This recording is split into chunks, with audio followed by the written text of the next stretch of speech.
père était très strict et ne me laissait jamais sortir. Alors, pour m'échapper un peu, je n'avais que deux options.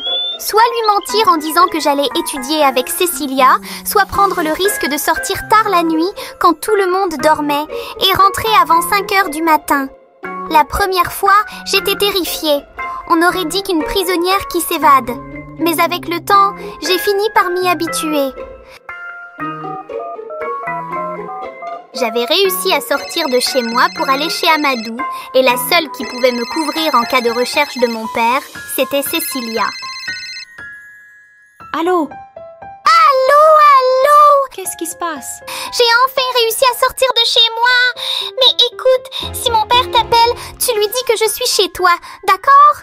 Je suis pas sûre de pouvoir rentrer avant 6 heures. Je lui dirai que tu es chez moi, d'accord? Je vais m'assurer qu'il ne s'inquiète pas.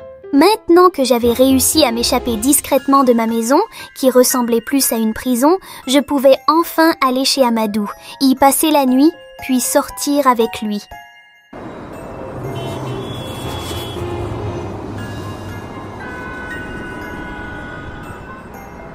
Trois jours après ma rencontre avec Amadou, nous sommes allés dans un restaurant chic de la ville. L'ambiance était agréable et le feeling entre nous était bon. Soudain, Amadou me fit une promesse. Après notre dîner, je te donnerai quelque chose. Il allait me donner quelque chose. J'étais vraiment curieuse de savoir ce que c'était, mais j'ai fait semblant de ne pas être intéressée et nous avons parlé d'autres sujets. Plus tard, Amadou m'a dit que ce cadeau n'était pas grand-chose. Ce n'était pas grand-chose pour lui. Mais avant de nous séparer, il me remit une enveloppe contenant 800 € et m'a dit que c'était pour mon taxi.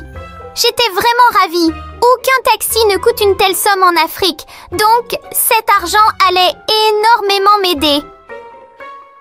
Tout se passait bien au début, puis Amadou a commencé à me demander de ne jamais me laver avec du savon. À la place, je devais me frotter avec des sortes de pierres. Il avait des comportements étranges. Il aimait aussi avoir des relations intimes avec moi quand j'avais mes règles.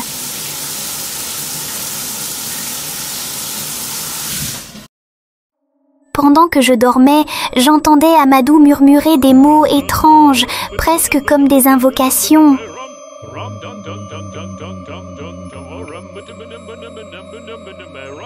Un peu plus tard, l'atmosphère changea brusquement. Il était entouré de femmes, mais ce n'étaient pas des femmes ordinaires. C'étaient des esprits. Je ne rêvais pas, j'étais bien éveillée. Paniquée, je me suis enfuie dans le couloir, mais la maison était plongée dans le noir, l'électricité coupée. Cette belle maison en apparence n'était en réalité qu'une maison hantée. Il voulait me sacrifier pour devenir plus riche.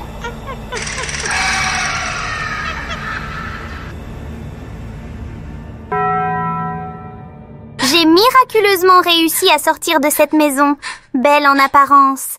Parce que je voulais ressembler à mes copines qui menaient une belle vie, je m'étais mise en couple avec un jeune homme riche de 28 ans, sans savoir ce qui se cachait derrière toute sa fortune. Même son gardien était un esprit. Il m'a confié que j'avais eu de la chance, car aucune fille n'entrait dans cette maison pour en ressortir vivante.